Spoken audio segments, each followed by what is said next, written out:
जय हो द्वारकाधीश। दोपहर के वक्त की उनके दिल की बातें, ये रहेगा टॉपिक। और क्या हो सकती है वो बातें, ये जानने की कोशिश करेंगे हम रीडिंग से। आज ट्विन फ्लेम डेक लेने वाले हैं। इसमें से लेंगे 7 कार्ड और टैरो में से भी लेंगे 7 मैसेजेस। तो शुरुआत करते हैं हम शफल करके।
पहला जो कार्ड है वो है 9 ऑफ वैंड्स का। फायर साइन, एरीज, लियो या फिर सैजिटेरियस।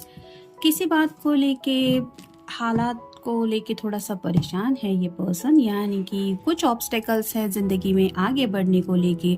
उनको ऐसा लग रहा है कि न जाने कितने वक्त से वो सिर्फ अपनी जिंदगी में मुसीबतों का ही सामना करते आए हैं और अचानक से इतनी सारी मुसीबतें एक ही वक्त पे सामने आ जाती है कि उनको समझ में नहीं आता कि पहले कौन सी मुसीबत के साथ डील किया जाए। तो आखिर ये सिलसिला कब तक चलता रहेगा, इस बात को लेके सोच रहे हैं। थोड़े से परेशान ज्यादा है, जिसकी वजह से शायद पास्ट में ऐसा कुछ हुआ है तो वो बातें भी याद आ रही है। और फ्यूचर को लेके भी वही खौफ उनके दिलो दिमाग में है कि क्या फ्यूचर में भी इतनी सारी मुसीबतों का सामना करना ये कंटिन्यू रहेगा, और रहेगा तो कब तक रहेगा।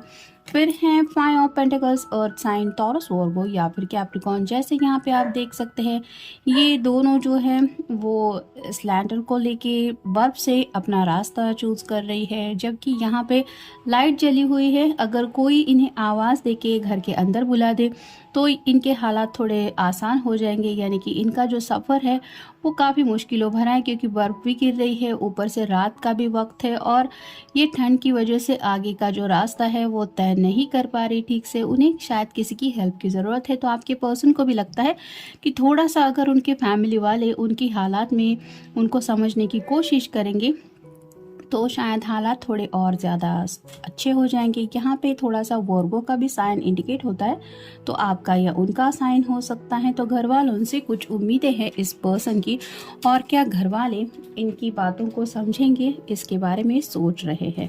फिर है द एम्प्रेस। ये तो कार्ड यही बताता है कि अगर आप कोई फेमिनिन पर्सन है तो आपकी खूबसूरती को लेके तो ये पैशनेटली सोचते ही रहते हैं, लेकिन साथ ही साथ आपको लेके इन्होंने नेक्स्ट जनरेशन तक की बातों के बारे में सोचा है, क्योंकि यहाँ पे जो एम्प्रेस है वो प्रेग्नेंट है। तो नेक्स्ट जनरेशन की बातें इस पर्सन के दिलो दिमाग में आ रही है, यानी कि कहीं ना कहीं आपको अगर अपनी फैमिली का पार्ट बनाना चाहते हैं तो फ्यूचर को लेके काफ़ी दूर तक सोच रहे हैं। शायद इसी वजह से ये काफ़ी ज़्यादा परेशान हैं ऑलरेडी। अगर जब मतलब फ्यूचर में जैसे कोई अभी बहुत ज़्यादा यंग है और अपने बुढ़ापे तक का सोचने लगे तो उसको हालात समझ में नहीं आते। उसको ऐसा लगता है पता नहीं मैं ये कब तक करता रहूँगा स्ट्रगल इस तरह का लाइफ में। तो ऐसी ही शायद हालत इस पर्सन की है, क्योंकि एक ही वक्त पे ये बहुत ही ज़्यादा फ्यूचर में भी कुछ सोच रहे हैं और साथ ही साथ पास्ट में जो बीत चुका है उसके बीच में भी सोच रहे हैं। बल्कि मुझे लगता है कि प्रेजेंट में थोड़ा सा ये खोए हुए हैं, मतलब ख्याल में ज़्यादा खोए हुए रहने की वजह से उनको कुछ समझ में नहीं आ रहा कि करे तो क्या करे। इस वजह से परेशानी का आलम कुछ ज़्यादा ही है। फिर है 3 of wands, fire sign, Aries, Leo या फिर सैजिटेरियस। एक्शन तो लेना चाहते हैं, जैसे यहाँ पे ये पर्सन कुछ मैजिक वगैरह करने की कोशिश कर रहा है, वैसे ही आपके पर्सन चाहते हैं कि ज़िंदगी में हालात उनके चुटकी बजाने के इतना इजीली चेंज हो जाए। तो ऐसा कुछ करना चाहते हैं, यानी कि हालात में बदलाव चाहते हैं और उसके लिए कुछ इनके दिलो दिमाग में चल रहे कि आखिर क्या करना है जिसकी वजह से ये हालात से वो निकल पाए। फिर है 9 of cups. Water sign Cancer, Scorpio या फिर पाइसेस, ये विश कार्ड होता है। तो अपनी ख्वाहिशों को लेके काफ़ी कुछ सोचा जा रहा है, ये मिला वो मिला या फिर क्या क्या नहीं मिला है, इसके बारे में भी शायद हो सकता है। जैसे यहाँ पे ये समंदर के किनारे बैठी हुई है और इसने एक रेत का बड़ा सा महल बनाया हुआ है, उसके ऊपर कप रखे हुए हैं। लेकिन अगर ये लहरें बहुत ज़्यादा तेज़ी से यहाँ तक पहुँची तो आपको तो पता ही है कि ये जो महल है, जो रेत का बना हुआ है, उसको कुछ भी हानि हो सकती है। तो वैसा ही इस पर्सन को लगता है कि इनकी जो ख्वाहिशें हैं वो पूरी होने में कई बार उनको काफ़ी ज़्यादा वक्त लगता है, और जब ऐसा होता है कि बस ये पूरी होने ही वाली है, तब अचानक से कहीं से कुछ प्रॉब्लम आ जाते हैं जिसकी वजह से वो ख्वाहिश पूरी होने से रह जाती है। तो ऐसे ही कुछ लम्हे अगर अब तक इन्होंने फेस किए हैं तो उन बातों के बारे में भी सोच रहे हैं। फिर है 9 of pentacles, earth sign, Taurus, Virgo या फिर कैप्रिकॉर्न। 2 बार 9 आया है, आप गूगल सर्च करके देख सकते हैं। थोड़ा रिलैक्स होना चाहते हैं, जैसे यहाँ पे ड्रिंक्स है, खाने के लिए भी कुछ है, ढेर सारे फ्रूट्स है और पेंटिकल्स तो है ही।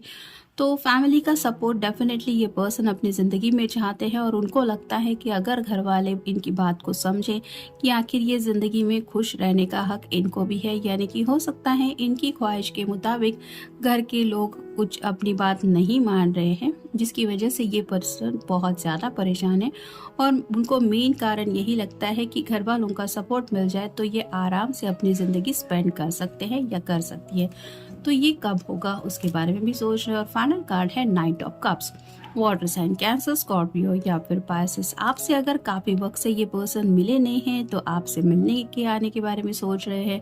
जैसे यहाँ पे ये ब्रूमस्टिक है और इसके ऊपर ये पर्सन सवार होकर अपना कप लेके आ रहा है, वैसे ही आप अगर इनसे दूर रहते हैं या रहती है तो आपसे मिलने आने के बारे में सोच रहे हैं। और ये क्यों आना चाहते हैं? क्योंकि आपको ये प्यार का कप ऑफर करना चाहते हैं, यानी कि ऑब्वियसली आपके साथ टाइम स्पेंड करना है, साथ ही साथ अपने दिल की बातें शेयर करनी है, उसके बारे में भी सोच रहे हैं। आप देखते हैं ओरेकल कार्ड्स हमें क्या बताते हैं। Message understood. तो जैसा कि पहले ही कार्ड में मैंने कहा कि घर वाले शायद नहीं मान रहे हैं, तो घर वाले ऐसा क्यों कर रहे हैं, आखिर उनके दिलो दिमाग में इनकी शादी को लेके क्या चल रहा है, ये सब बातें तो वो समझ ही रहे हैं, लेकिन शायद वही बातें अपने तरीके से आपको समझाना चाहते हैं। फिर है क्लूलेस। तो क्या करें क्या ना करें, कैसे समझाएं, कैसे हालात के साथ डील करें, ये समझ में नहीं आ रहा, जिसकी वजह से थोड़ा सा क्लूलेस भी फील कर रहे हैं। यानी कि होता है ना, जब बहुत ज़्यादा इंसान सोच में डूब जाता है तो उसको कन्फ्यूजन की एनर्जी की वजह से समझ में नहीं आता कि मैं करूँ तो क्या करूँ, या फिर मेरे लिए क्या सही है क्या गलत है। तो वैसी हालत इस पर्सन की है। नेक्स्ट है पजल्ड। दुविधा में फंसे हुए हैं।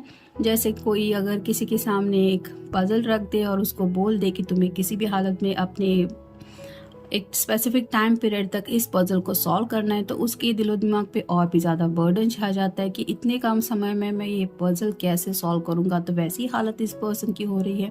यानी कि ऑलरेडी आप दोनों ने इस रिश्ते में जितना वक्त लिया है उस बात को लेके भी ये सीरियसली सोच रहे हैं कि और न जाने कितना वक्त लगेगा मुझे घर वालों को समझाने में या फिर अपनी ज़िंदगी की खुशियाँ पाने में। और इसी बात को लेके ये पर्सन पजल है। फिर है मूव्ड ऑन।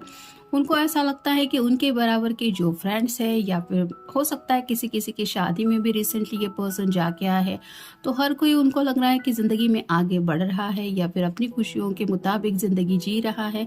लेकिन सिर्फ यही है जो सिर्फ मुसीबतों का ही सामना कर रहे हैं और स्ट्रगल कर रहे हैं। और ये जब कोई भी सोचता है तो किसी को भी बुरा ही लगता है। तो वैसी हालत इस पर्सन की है। फिर है ट्रांसफॉर्मेशन। तो अब तक की इनकी लाइफ की जो जर्नी हुई है उसमें किस तरह से इनको ज़िंदगी के सामने कुछ बदलाव अपने अंदर करने पड़े उसके बारे में सोच रहे हैं। यानी कि किसी किसी ने शायद करियर कुछ और सोचा था, लेकिन हालात की वजह से करियर भी चेंज करना पड़ा, और आज जो करियर है उसकी वजह से भी शायद इस पर्सन के अंदर काफ़ी ज़्यादा ट्रांसफॉर्मेशन हुआ है।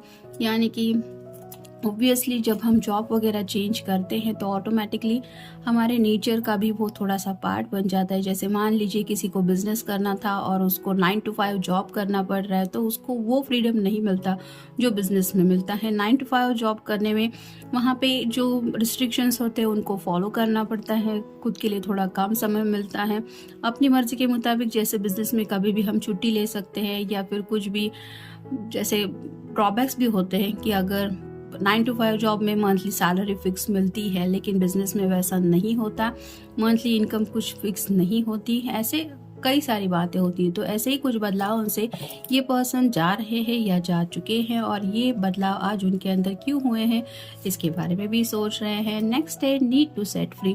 तो खुद को काफ़ी ज़्यादा बंधा हुआ महसूस कर रहे हैं, फैमिली के रिस्ट्रिक्शंस हो सकते हैं, कुछ इन्होंने दिए हुए खुद के कमिटमेंट हो सकते हैं, और उनको बर्डन फील हो रहा है। जैसे यहाँ पे पहले ही कार्ड में हमने देखा 9 ऑफ वैंड का कार्ड आया था, तो हर तरफ से जब इंसान को लगता है कि वो सिर्फ परेशानियों का ही सामना कर रहा है, तो किसी को भी लगता है मुझे बस इससे रिलीफ चाहिए, और ऐसी हालत इस पर्सन की हो रही है। उनको लग रहा है कि मुझे बस इस माहौल से खुद को साइड में रखना है, यानी कि खुद को थोड़ा फ्रीडम चाहते हैं ये। और फाइनल कार्ड है लेसन फ्रॉम द पास्ट।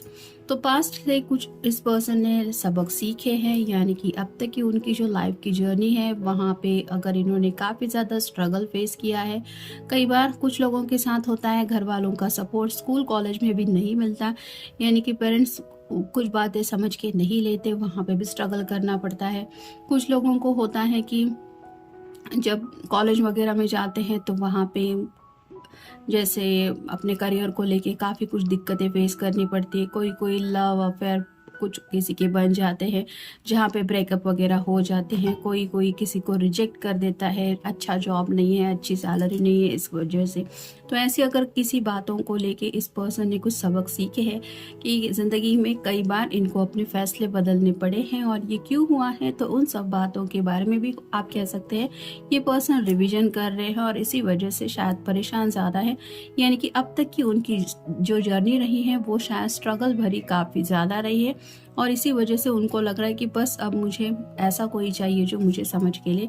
और जैसे यहाँ पे एम्प्रेस के कार्ड में भी हमने देखा कि नेक्स्ट जनरेशन तक की बातें उनके दिलो दिमाग में आ रही है, यानी कि सीरियसली अब ये पर्सन जो भी है जिनके लिए भी आप ये रीडिंग देख रहे हैं वो ज़िंदगी में सेटल होने के बारे में सोच रहे हैं। तो ये था आज का reading. My cat is saying hello to everyone. मिलते हैं नेक्स्ट रीडिंग में। Have a good day.